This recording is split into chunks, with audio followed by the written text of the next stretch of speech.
पार्वती माता राम के पास इसलिए जाती है कि उनको संभोग करना है। और ये दोस्तों नमस्कार, हाजिर एक और नई वीडियो के साथ। और आज की इस वीडियो में हम पोल खोलने वाले शिवांश नारायण द्विवेदी की, जिसने हाल ही में लखनऊ में संत रामपाल जी महाराज जी के जो भगत है वो संत रामपाल जी महाराज जी की अनमोल पुस्तकों का प्रचार कर रहे थे।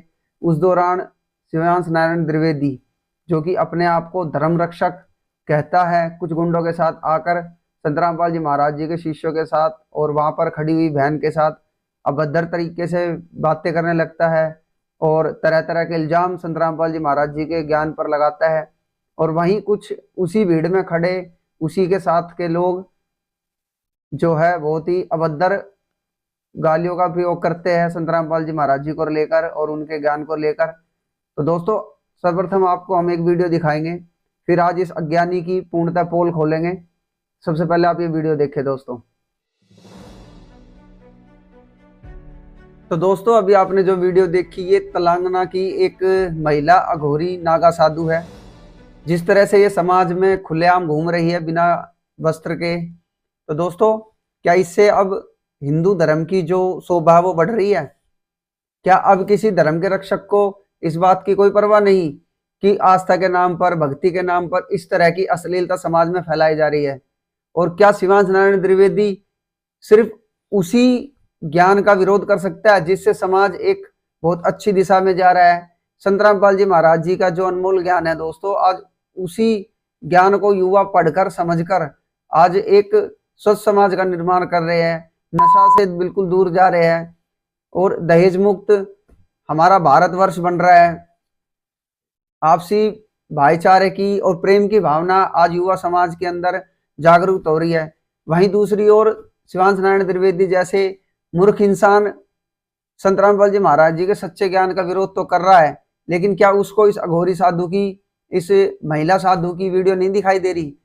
क्या उसको नहीं लगता इस चीज का कि उसको इस चीज का विरोध करना चाहिए? यानी ये जो लोग हैं जो अपने आप को धर्म के रक्षक कहते हैं, वास्तव में ये धर्म के रक्षक नहीं, यही लोग धर्म के दुश्मन है, ये समाज के दुश्मन है दोस्तों।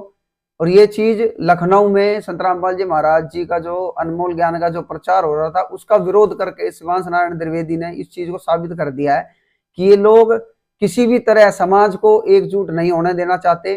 समाज में हर प्रकार से इनकी यही कोशिश रहती है कि समाज एकजुट ना हो सके और किसी भी प्रकार की शांति ये समाज में नहीं चाहते दोस्तों। अगर ये लोग चाहते तो इस ये अघोरी जो महिला है, ये जो समाज में निवस्त्र होकर खुलेआम घूम रही है, उसका भी विरोध करते या उसको समझाते। लेकिन ये समझाएंगे तब दोस्तों जब इनको स्वयं अपने सदग्रंथों का ज्ञान होगा। और इसमें इस अघोरी साधु की कोई भी गलती नहीं बताएंगे दोस्तों हम, क्योंकि ये सारी गलती उन अज्ञानी धर्मगुरुओं की है जो शिवांश नारायण द्विवेदी जैसे और उनके जो अज्ञानी गुरु है उनके द्वारा दिए हुए गलत ज्ञान का ये आज नतीजा है दोस्तों। जो ये महिला इस तरह से समाज में निवस्त्र घूम रही है और जिसको ये लोग जो है साधना, भक्ति और आस्था का नाम देते हैं दोस्तों। जबकि हमारी गरुड़ पुराण, पवित्र गरुड़ पुराण इस बारे में क्या कहती है? स्वयं भगवान विष्णु गरुड़ जी को क्या बताते हैं इस तरह कि जो ये साधना करते हैं, अपने तन पर जो ये भस्म रमा लेते हैं, चाहे वो पुरुष नागा साधु हो या फिर महिला जो समाज में अब ये घूम रही, जिसकी हमने आपको वीडियो दिखाई दोस्तों। आइए हम आपको दिखाते हैं पहले वो प्रमाण, फिर आगे हम आपसे बात करते हैं और हम दिखाते हैं आपको कि गरुड़ पुराण में इस तरह से जो निवस्त्र घूमते हैं, भस्म रमा के जो चलते हैं दोस्तों, उसके बारे में हमारी पवित्र जो गरुड़ पुराण है वो क्या कहती है। और सत्संग और विवेक ये दो प्राणी के मल रहित स्वस्थ दो नेत्र हैं। जिसके पास ये दोनों नहीं हैं, वह मनुष्य अंधा है, वह कुमार्ग पर कैसे नहीं जाएगा, अर्थात वह अवश्य ही कुमार्गगामी होगा। यानी विष्णु जी ने सर्वप्रथम ये बात कह दी है कि मनुष्य के पास दो चीज होना बहुत आवश्यक है, एक तो सत्संग और एक विवेक। और ये दोनों ही चीज ना तो शिवांश नारायण द्विवेदी के पास है और ना ही उसके अज्ञानी गुरु के पास है। क्योंकि अगर इनके पास सत्संग होता और विवेक होता और इनको अपने शास्त्रों का ज्ञान होता तो सर्वप्रथम ये संत रामपाल जी महाराज जी के आध्यात्म ज्ञान का विरोध नहीं करते दोस्तों। और जो ये नागा साधु समाज में इस तरह अभद्र तरीके से घूम रही है, इसके बारे में भी कुछ ना कुछ ये ज्ञान देते या इसको समझाते दोस्तों। लेकिन नहीं, ये गलत चीज का विरोध कभी नहीं कर सकते। ये अगर कभी भी विरोध करेंगे तो ये अच्छी चीजों का विरोध करते हैं दोस्तों। चलो अब आगे आपको दिखाते हैं इसमें क्या लिखा है। अपने अपने वर्णाश्रम धर्म को मानने वाले सभी मानव दूसरे के धर्म को नहीं जानते हैं, किंतु वे दंभ के वशीभूत हो जाए तो अपना ही नाश करते हैं। व्रतचर्यादि में लगे हुए प्रयासरत कुछ लोगों से क्या बनेगा, क्योंकि अज्ञान से स्वयं अपने आत्म तत्व को ढके हुए लोग प्रचारक बनकर देश देशांतर में विचरण करते हैं। नाम मात्र से स्वयं संतुष्ट कर्मकांड में लगे हुए मनुष्य तथा मंत्रोच्चार एवं होमादि से युक्त याज्ञिक यज्ञ विस्तार के द्वारा भ्रमित हैं। मेरी माया से विमोहित मूढ़ लोग शरीर को सुखा देने वाले एक भक्त तथा उपवासादि नियमों से अपने पुण्य रूप अदृष्ट की कामना करते हैं। शरीर की ताड़ना मात्र से अज्ञानी जन क्या मुक्ति प्राप्त कर सकते हैं? क्या वामी को पीटने से महाविषधारी सर्प मर सकता है? यह कदापि संभव नहीं है। जटाओं के भार और मृग चर्म से युक्त वेश धारण करने वाले दाम्भिक ज्ञानियों की भांति इस संसार में भ्रमण करते हैं और लोगों को भ्रमित करते हैं। लौकिक सुख में आसक्त मैं ब्रह्म को जानता हूँ ऐसा कहने वाले कर्म तथा ब्रह्मा,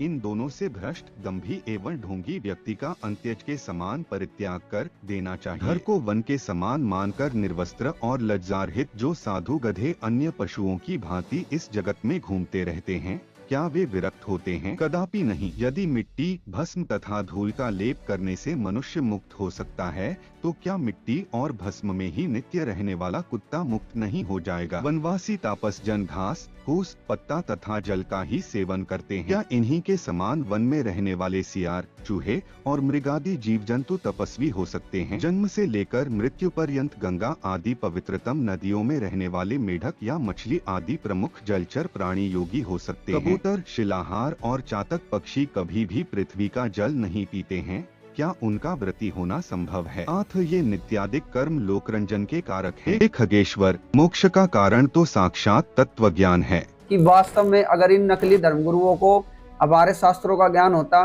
तो ये अवश्य इस महिला साधु से मिलते या इनको समझाने की कोशिश करते कि जिस तरह से आप समाज में प्रस्तुत हो रही हो, ये साधना किसी भी वेद शास्त्र और गीता में नहीं लिखी दोस्तों। लेकिन ये हमारे देश का दुर्भाग्य है कि जिस चीज का विरोध इन लोगों को करना चाहिए उस चीज का तो ये विरोध कर नहीं रहे दोस्तों। उल्टा संत रामपाल जी महाराज जी का जो पवित्र ज्ञान है, जिन पवित्र पुस्तकों को ये लोग इस तरह से मतलब बदनाम करने की कोशिश कर रहे हैं, आज उन्हीं पवित्र पुस्तकों को पढ़कर हमारे युवा से लेकर बड़े से लेकर बुजुर्ग तक आज एक सभ्य समाज का निर्माण कर रहे हैं दोस्तों। समाज में व्यापक हर वो बुराई आज संत रामपाल जी महाराज जी के ज्ञान को सुनकर समझकर लोग उन बुराइयों से दूर हो रहे हैं। नशा मुक्त एक अभियान संत रामपाल जी महाराज जी का जो चला हुआ है, निरंतर आज करोड़ों युवा संत रामपाल जी महाराज जी के ज्ञान से प्रभावित होकर उनकी शरण में आ रहे हैं और उनके द्वारा दी सद्भक्ति को कर रहे हैं, जिससे आज वो हर प्रकार की बुराइयों से दूर है। दहेज मुक्त भारत संत रामपाल जी महाराज जी बना रहे हैं और कहीं ना कहीं इसी चीज की दिक्कत शिवांश नारायण द्विवेदी और इनके अज्ञानी गुरुओं को भी है। इसलिए ये समाज को ये भड़काने की कोशिश कर रहे हैं संत रामपाल जी महाराज जी के खिलाफ, और जिस तरह की बातें ये इस वीडियो में कर रहे हैं, गालियां बक रहे हैं, अभद्र भाषा का प्रयोग कर रहे हैं। यहाँ तक कि शिवांश नारायण द्विवेदी कहता है कि भाई माता तो पार्वती माता राम के पास इसलिए जाती है कि उनको संभोग करना है। और ये मैं कहता हूँ शिवांश नारायण द्विवेदी से कि वो समाज को दिखाए कि ऐसा कौन से पेज पर लिखा है और कौन सी पुस्तक में लिखा है। तो दोस्तों इस अज्ञानी को ना तो किसी शास्त्र का ज्ञान है और ना ही अपने पवित्र सदग्रंथों का ज्ञान है, ना ही इसको संत रामपाल जी महाराज जी जो समाज को स्वच्छ करने की दिशा में आज निरंतर बढ़ रहे हैं, उनका ज्ञान जो समाज में फैल रहा है, कहीं ना कहीं इन लोगों को इसी चीज़ से दिक्कत है दोस्तों।